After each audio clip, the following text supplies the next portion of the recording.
করে রাখবো, তখন বুঝবি ঠেলা। হ্যাঁ, আমি তোমার পায়ে পড়ি নাপিত ভাই, আমাকে বন্দি করো না। তুমি যা বলবে আমি তাই শুনবো। বলছিস? হ্যাঁ, আমার সব কথা শুনবি? হ্যাঁ হ্যাঁ নাপিত ভাই, যা বলবে আমি তাই শুনবো। ঠিক আছে, তুই এদের গরু চুরি করে অনেক ক্ষতি করেছিস, তোকে ক্ষতিপূরণ দিতেই হবে। তুই এবার থেকে প্রত্যেকের জমিতে চাষ করে দিবি। এই গ্রাম থেকে কয়েক ক্রোশ দূরে নদী থেকে জল এনে চাষ করতে হবে। কি পারবি তো, না পারবি না? হ্যাঁ হ্যাঁ পারবো, খুব পারবো। আমি সব জমিতে চাষ করে দেব, সবার জমিতে। ঠিক আছে, কিন্তু খবরদার, যদি কখনো পালাবার চেষ্টা করিস বা গরু মেরে খাবার চেষ্টা করিস, তাহলে কিন্তু তোর একটা কথা শুনবো না, তোকে এই ছোট্ট যন্ত্রে বন্দি করে রাখবই। তারপর থেকে গোভূত দূর নদী থেকে জল এনে গ্রামের সমস্ত জমিতে চাষ করতে লাগলো। জমিতে লাঙল দেওয়া, জল নিয়ে জমিতে দেওয়া, বীজ রোপণ করা, ধীরে ধীরে সমস্ত জমিতে ফসল ফলতে শুরু করলো। জমিতে শস্য, সবজি, সব রকম ফসল ফলাতে লাগলো।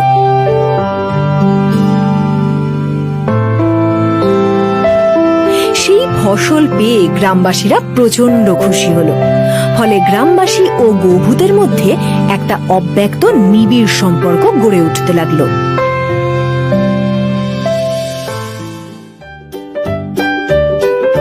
দেখি দেখি, কি সুন্দর প্রজাপতি। আমি প্রজাপতিটা ধরবো রে, যাই ধরি গে। যা, প্রজাপতিটা উড়ে গেল।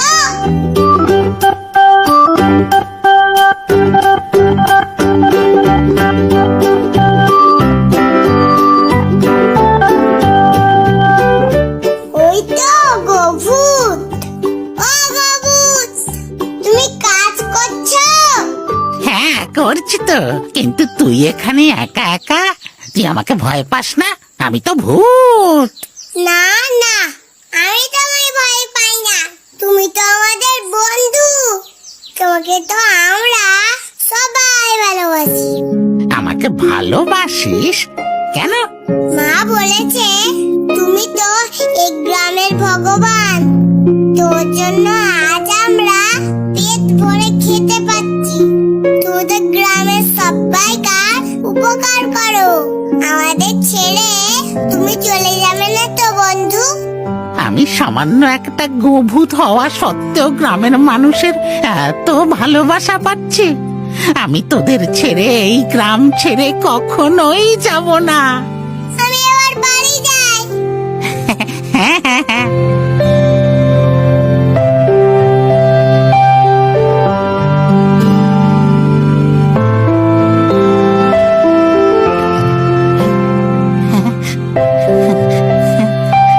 টাটা বন্ধু, টাটা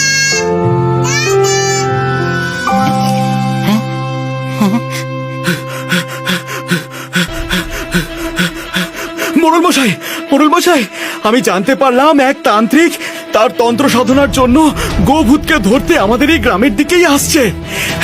গোভূতের প্রাণকে যজ্ঞের আহুতি দিয়ে তার অলৌকিক শক্তি বাড়াবে। আমাদের সকলের গোভূতকে বাঁচানোর জন্য কিছু করা দরকার। কেউ গোভূতকে এখানে শিগগিরই ডেকে আনো। গোভূতকে তাহলে এই গ্রামে আর রাখা চলবে না, ওকে এক্ষুনি এই গ্রাম থেকে চলে যেতে বলতে হবে। তা না হলে এই তান্ত্রিক গোভূতকে প্রাণে মেরে দেবে। ওর প্রতি আমরা সকলেই কৃতজ্ঞ। একদিন গোভূত এই গ্রামে এসেছিল দস্যু রত্নাকর হয়ে। আজ আমাদের কাছে গোভূত যে বাল্মীকির কোনো ক্ষতি হোক সেটা কেউ চায় না। ওর প্রতি যে আমরা সকলেই কৃতজ্ঞ।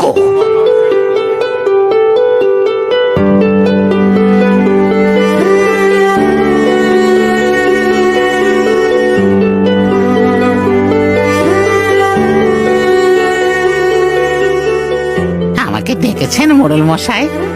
হ্যাঁ গোভূত, আমরা তোমার উপকারের জন্য চিরকৃতজ্ঞ থাকব।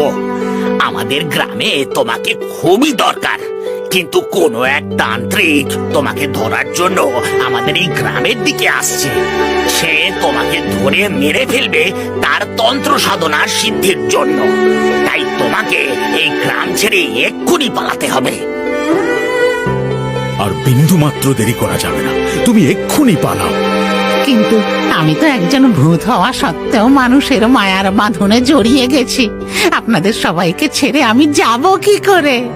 আমরা নিজেদের স্বার্থের জন্য তোমার জীবনকে বিপদে ফেলতে পারবো না গোভূত, তুমি পালাও।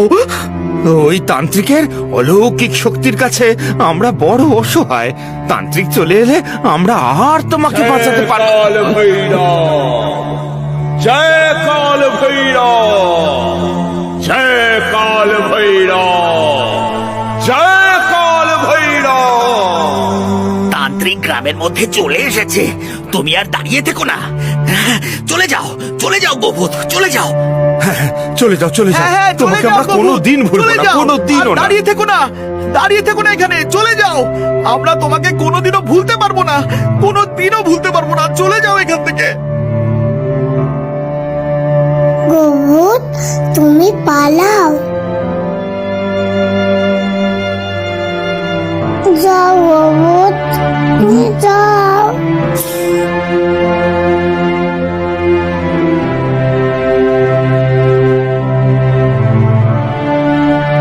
ইচ্ছে না থাকা সত্ত্বেও চোখের জলে সকলকে বিদায় জানিয়ে গোভূত উড়ে চলে গেল, আর সমস্ত গ্রামবাসী তাকে অশ্রু সজল চোখে বিদায় জানালো। আমার ধৈর্যের পরীক্ষা নিও না তোমরা। আমি কিন্তু এই গ্রামকে শ্মশানে পরিণত করে দেব, শ্মশানে।